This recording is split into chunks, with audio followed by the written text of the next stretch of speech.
Welcome back. Bulletin का आगाज करेंगे। आपको बताएं कि श्रीलंका के शहर कोलंबो से जो धमाकों से लरज उठा। दारुल हुकूमत कोलंबो और दो करीबी शहरों के 3 चर्च और 4 5 स्टार होटल समेत 8 जगह धमाके हुए।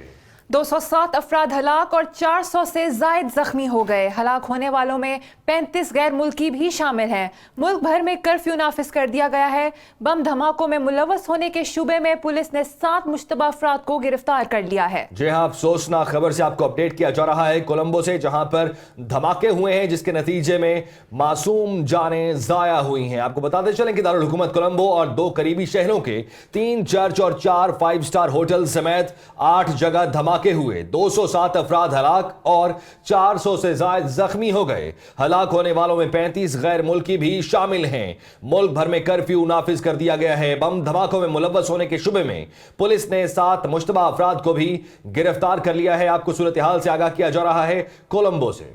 श्रीलंका के शहर कोलंबो से जो धमाकों से लर्ज उठा। दारुल हुकूमत कोलंबो और दो करीबी शहरों के 3 चर्च और 4 5 स्टार होटल समेत 8 जगह धमाके हुए। 207 अफराद हलाक और 400 से जायद जख्मी हो गए।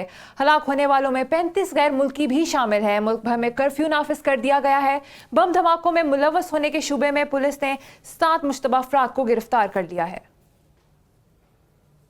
आपको दारुल हुकूमत कोलंबो से अपडेट कर रहे हैं, जहां पर अफसोसनाक वाकयात सामने आए। 8 धमाके हुए और 207 अफराद की जानें चली गई। अस्पताल में इमरजेंसी नाफिज कर दी गई है।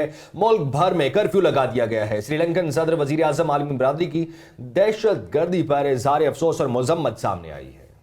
श्रीलंका में ईस्टर के मौके पर दहशत गर्दों का वार। अमन के दुश्मनों ने दारुल हुकूमत कोलंबो, बेटेकोलवा और निकोम्बो शहर को निशाना बनाया। धमाके 3 चर्च, 4 5 स्टार होटल्स और रिहायशी इमारत के करीब किए गए, जिससे हर तरफ तबाही मच गई। पहला धमाका कोलंबो में सेंट एंथनीज चर्च में हुआ, जिसके चंद मिनट बाद निगोम्बो में सेंट सेबेस्टियन और बेटेकोलवा चर्च में धमाके हुए। उस वक्त मसीही बड़ी तादाद में इबादत में मसरूफ थे।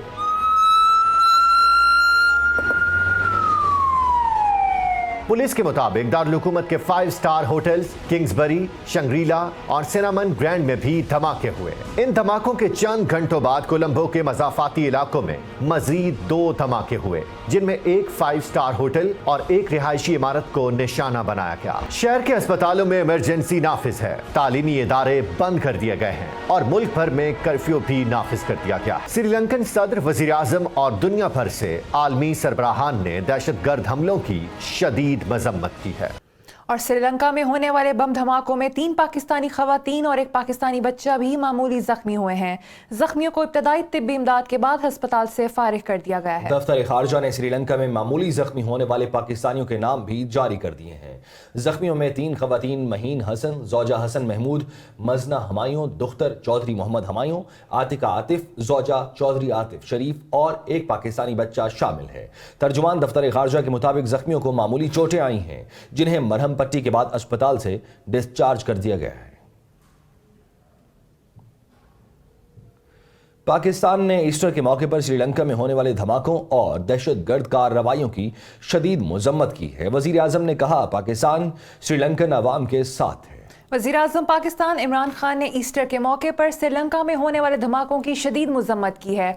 वज़ीर आज़म ने अपने ट्विटर पैगाम में कहा कि दुख के लम्हे में पाकिस्तानी अवाम की हमदर्दियाँ श्रीलंकन भाइयों के साथ हैं। वज़ीर ख़ारजा शाह महमूद कुरैशी ने भी अपने पैगाम में श्रीलंका में दहशत गर्दी के वाक़यात में जानी और माली ज़िया पर शदीद अफसोस का इजहार किया। बुलेटिन में सियासी मंजरनामे से खबर शामिल करेंगे। वज़ीर आज़म इमरान खान की क्वेटा में एक बार फिर सियासी मुखालिफिन पर बरस पड़े। कहते हैं 10 साल मुल्क को बेदर्दी से लूटा गया। लूट मार करके मोटरसाइकिल चलाने वाले के पास लैंड क्रूजर आ जाती है। पहले सिर्फ गरीबों को जेल डाला जाता है, अब बड़े बड़े डाकू जेल जा रहे हैं। घर बनने से 40 सनतों में रोजगार मिलना शुरू हो जाएगा। हो सकता है आइंदा 5 साल में 50 लाख से ज्यादा घर बन जाएं। आपको मजीद बताएं, क्वेटा में वजीर आजम की तकरीर को पीपल्स पार्टी के रहनुमाओं ने शदीद तनकीद का निशाना बनाया है। नैयर बुखारी कहते हैं, तब्दीली के नाम पर मुल्क की तरक्की का पहिया जाम करने के बाद कप्तान को अपनी टीम की नाहरी का पता चला है। शेरी रहमान ने कहा कि इमरान खान के होते हुए उनकी हुकूमत को गिराने के लिए किसी और की जरूरत नहीं। वज़ीर आज़म इमरान खान की तकरीर पर अपने बयान में रद्द अमल देते हुए पीपल्स पार्टी के सेक्रेटरी जनरल नैयर बुखारी ने कहा कि तब्दीली की दीवार से ईंटें सिरक रही हैं। बेसिमत हुकूमत ज्यादा अरसा चलती नजर नहीं आ रही। यू टर्न के सहारे चलने वाले हुक्मरान मुल्क को चलाने के अहल ही नहीं। पीपल्स पार्टी की नायब सदर शेरी रहमान का कहना है कि इमरान खान नैब और FIA को शौकत खानम मेमोरियल अस्पताल की तरह चला रहे हैं। मनी लॉन्ड्रिंग की रेट लगाने वाले अदालत को सबूत क्यों नहीं देते? वजीर आजम के मुशीर बराए मीडिया यूसुफ बेग मिर्जा भी कौमी एहतसाब ब्यूरो के निशाने पर आ गए। नैब ने उन्हें माजी के मुख्तलिफ अदवार में 3 बार सरकारी TV का MD मुकर्रर करने वालों की तफसीलात मांग ली हैं। इस दौर में तकरीबन 2.5 अरब रुपए की बदउनवानी की तहकीकात भी शुरू कर दी गई हैं। इस्लामाबाद से रिपोर्ट देखिए। नैब रावलपिंडी ने यूसुफ बेग मिर्जा के खिलाफ वजारत इत्तलात से तफसीलात मांग ली। उन्हें पहली बार नवाज शरीफ दौरे हुकूमत में 22 अक्टूबर 1998 को MD PTV मुकर्रर किया गया। फिर वो मुशर्रफ दौरे हुकूमत में 8 मार्च 2003 तक इस ओहदे पर रहे। मुशर्रफ दौरे हुकूमत में ही वो दूसरी बार 10 अप्रैल 2007 से 21 जून 2008 तक MD रहे। सरकारी TV में यूसुफ बेग मिर्जा का तीसरा दौर पीपल्स पार्टी हुकूमत में अक्टूबर 2010 से नवाज शरीफ के आखिरी दौर अप्रैल 2014 तक रहा। नैब ने उन्हें इस ओहदे पर फाइज करने वालों की तफसीलात मांगी हैं। नैब में यूसुफ बेग मिर्जा के खिलाफ जारी तहकीकात में 2 अरब 40 करोड़ की मुबैना बदउनवानी की शिकायत शामिल हैं। नैब ने वजारत इत्तलात से 1998 से 2014 तक खर्च किए गए हंगामी फंड की तफसीलात भी मांगी हैं। नैब ने इस तहकीकात में ताउन के लिए वजारत इत्तलात को फोकल पर्सन नामजद करने का भी कहा है। कराची से खबर शामिल करेंगे, जहां 9 माह की बच्ची निशवा को गलत इंजेक्शन लगाने के केस में पुलिस ने मजीद 2 मुलजिमों को गिरफ्तार कर लिया है। दारुस्सेहत अस्पताल के मालिक आमिर चिश्ती को तलबी का एक और नोटिस भिजवा दिया गया। पुलिस के मुताबिक गिरफ्तार मुलजिमों में एडमिन इंचार्ज शहजाद और नर्सिंग इंचार्ज आतिफ जावेद शामिल हैं। इन्हें कल रिमांड के लिए अदालत में पेश किया जाएगा।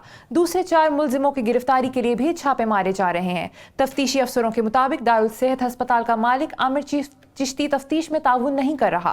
निजी अस्पताल में जेर इलाज निशवा की हालत भी अभी तक संभल नहीं सकी। कराची के बाद खबर है गुजरांवाला से, जहां खावंद की दूसरी शादी की इत्तला पर पहली बीवी मैरिज हॉल पहुंच गई। खूब शोर मचाया लेकिन शादी रुकवाने में नाकाम रही। दुल्हे वालों ने उसे तशद्दुद का निशाना भी बना डाला। गुजरांवाला के इलाके घोड़े शाह में शादी की तकरीब उस वक्त मैदान जंग बन गई जबकि दुल्हे की पहली बीवी शादी रुकवाने मैरिज हॉल पहुंच गई। दुल्हा और उसके अहले खाना ने देखते ही मार कुटाई शुरू कर दी। अफीफा और उसके घर वालों को तशद्दुद का निशाना बनाकर मैरिज हॉल से बाहर भी निकाल दिया। CCTV फुटेज मंजर आम पर आ गई। पहली बीवी की तमाम तर कोशिशों के बावजूद दुल्हा यासिर दूसरी शादी करने में कामयाब हो गया। जराये के मुताबिक पहली बीवी अफीफा की 5 साल कबल यासिर से शादी हुई थी। दोनों की एक बेटी भी है।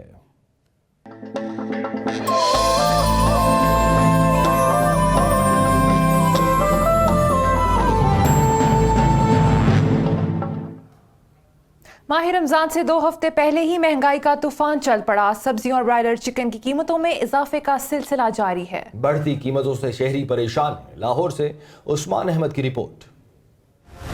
माह सयाम की आमद है और सब्जियों की कीमतों में दिन ब दिन इजाफा होने लगा। प्याज की कीमत 56 रुपए फी किलो, जबकि लहसुन, अदरक और लीमू 196 रुपए फी किलो तक पहुंच गया। मौसमी सब्जियों की कीमतें भी काबू से बाहर हो गयी। मार्केट में करेले 79 रुपए किलो, भिंडी 140 रुपए किलो और टिंडे 196 रुपए किलो फरोख्त हो रहे हैं। चिकन भी 9 रुपए इजाफे के बाद 270 रुपए किलो मिल रहा है।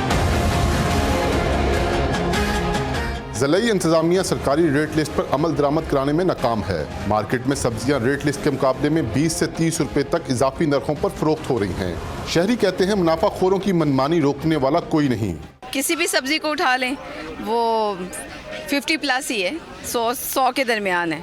तो जिन घरों में माशाल्लाह फैमिलीज हैं उन के लिए मुश्किल हो जाता है। टमाटर महंगा है, प्याज महंगा हो गया है, भिंडी महंगी हो गई है, मतलब हर चीज़ महंगी है। सोर्स सफाई है। सार्फिन ने मुतालबा किया है कि हुकूमत रमज़ान से पहले सब्जियों की कीमतों को कंट्रोल करे ताकि माह मुकद्दस में रोज़ादार मुनाफाखोर माफिया की लूट मार से महफूज रह सकें। कैमरामैन जरक शहबाज के साथ उस्मान अहमद, आप न्यूज़ लाहौर। मुल्क के दूसरे हिस्सों की तरह सूबा सिंध में भी सयाहती मकामात की कमी नहीं। ठट्टा की हालेजी झील की सहर अंगेज खूबसूरती अपनी मिसाल आप है। ज़िलाई ठट्टा में वाक़ई ये झील जानवरों और परिंदों की कुदरती पनाहगाह भी है। कराची से किफ़ायत अली शाह की रिपोर्ट। पानी, सब्जा और ठंडी हवा का खुशगवार एहसास। ये खूबसूरत मंजर है हालेजी झील का, जो 16 स्क्वायर किलोमीटर तक फैली हुई है। कराची से 79 किलोमीटर की मुसाफत पर मौजूद जिला ठट्ठा की कुदरती हालेजी झील खूबसूरत सयाहती मकाम है, जहाँ सिंध के दीगर अजला से भी सयाह आते हैं। झील के किनारे म्यूजियम भी मौजूद है, जहाँ मुख्तलिफ इक़साम के हुनूदशुदा जानवर और परिंदे तवज्जो का मरकज हैं।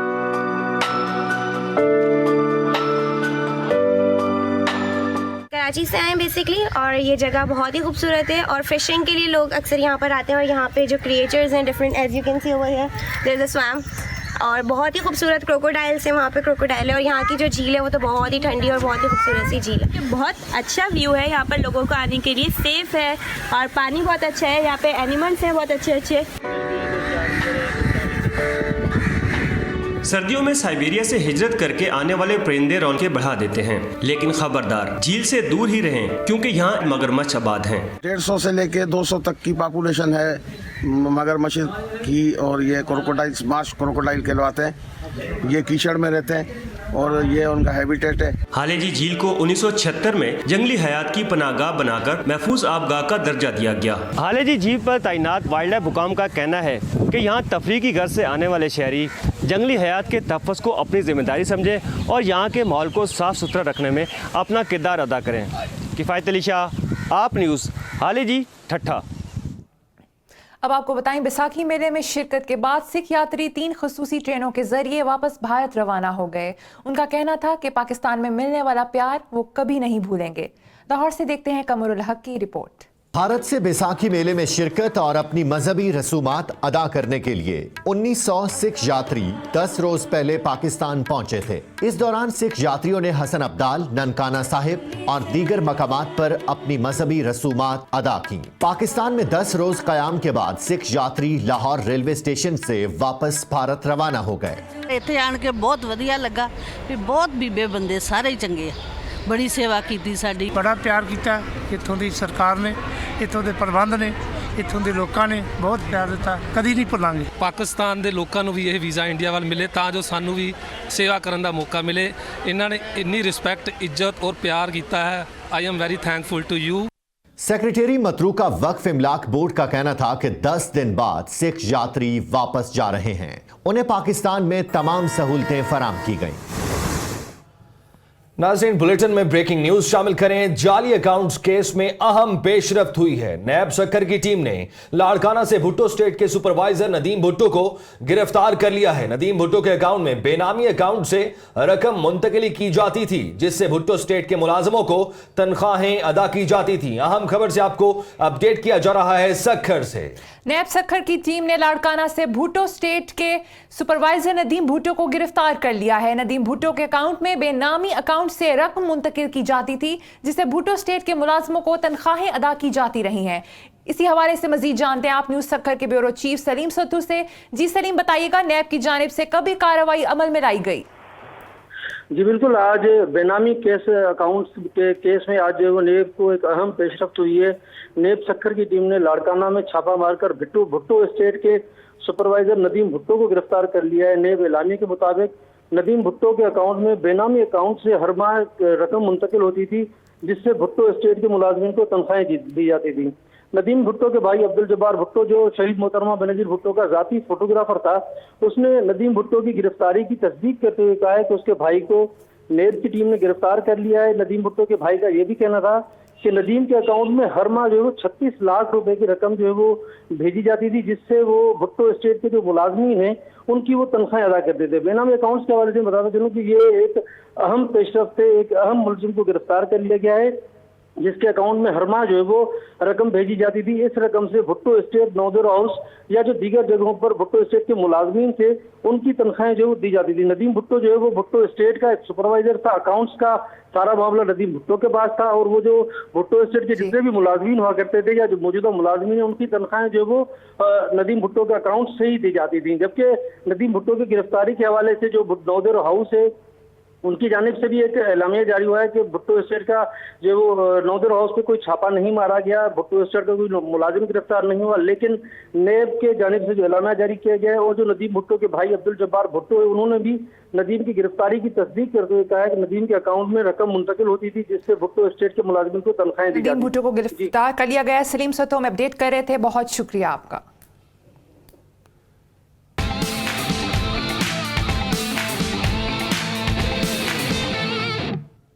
अब आपको बताएं कि पाकिस्तानी नैयाद बरतानवी बॉक्सर आमिर खान तवक्कुआत पर पूरा न उतरे। वेल्टरवेट मुकाबले में अमेरिकी बॉक्सर टेरेंस क्रॉफोर्ड ने उन्हें टेक्निकल नॉकआउट कर दिया।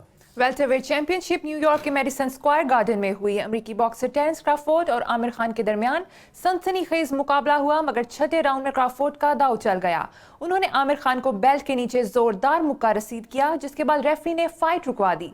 अमेरिकी बॉक्सर दूसरी बार वेल्टरवेट जीतने में कामयाब रहे। मुकाबले के बाद पाकिस्तानी नैयाद बरतानवी बॉक्सर का कहना था वो अपने तमाम मद्दाहों से माजरत चाहते हैं। क्रॉफोर्ड से फाइट दिलचस्प रही।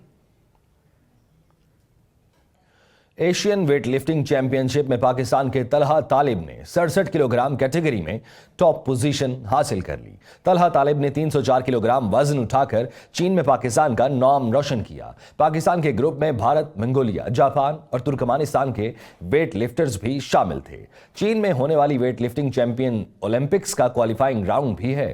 एक ग्रुप के मुकाबलों के बाद मजमूई पोजीशन का ऐलान किया जाएगा। और अब आपको बताएं, पाकिस्तान ने भारत की जानिब से LOC पर दो तरफा तिजारती सरगर्मियां मुअत्तल करने के फैसले की शदीद मजम्मत की है। दफ्तर खारजा ने भारत के बेबुनियाद इल्जामात को मुस्तरद कर दिया। दफ्तर खारजा की जानिब से जारी प्रेस रिलीज में कहा गया है कि पाकिस्तान भारत की क्रॉस LOC से तजारत की यकतरफा मुअत्तली की मजम्मत करता है। भारतीय इक़दाम बेबुनियाद इल्जामात पर मबनी है। पाकिस्तान का कहना है कि क्रॉस LOC तजारत दोनों मुल्कों में मुतहरिक एतमाद साजी के लिए इक़दामात में से एक है, जिसे सिफारती कोशिशों के नतीजे में ज़ेर अमल लाया गया है। भारत के इस मज़मूम फैसले से मकबूजा वादी के कश्मीरियों की माली मुश्किलात में और इजाफा होगा। उधर जम्मू कश्मीर लिबरेशन फ्रंट के चेयरमैन यासीन मलिक की बदनाम जमानत तिहाड़ जेल में हालत बिगड़ गई। तबीयत खराब होने पर नई दिल्ली अस्पताल मुंतकिल किया गया। उनकी अहलिया मिशाल मलिक ने भारत जाने का ऐलान किया है। कश्मीर मीडिया सर्विस के मुताबिक यासीन मलिक 10 अप्रैल से भूख हड़ताल पर हैं। खाना ना खाने की वजह से उनकी हालत तशवीशनाक है। श्रीनगर से उनके अहले खाना ने बताया यासीन मलिक को 4 रोज पहले अस्पताल दाखिल करवाया गया था, मगर उन्हें आज इस बारे में इतला दी गई। यासीन मलिक की अहलिया मिशाल मलिक ने मीडिया से बातचीत करते हुए कहा कि उनके शौहर की जान खतरे में है। हुकूमत पाकिस्तान उनका मुकदमा आलमी अदालत में ले जाए। आप न्यूज़ से फिलहाल इतना ही। मजीद खबरों और तफसीलात के लिए देखते रहिए आप न्यूज़।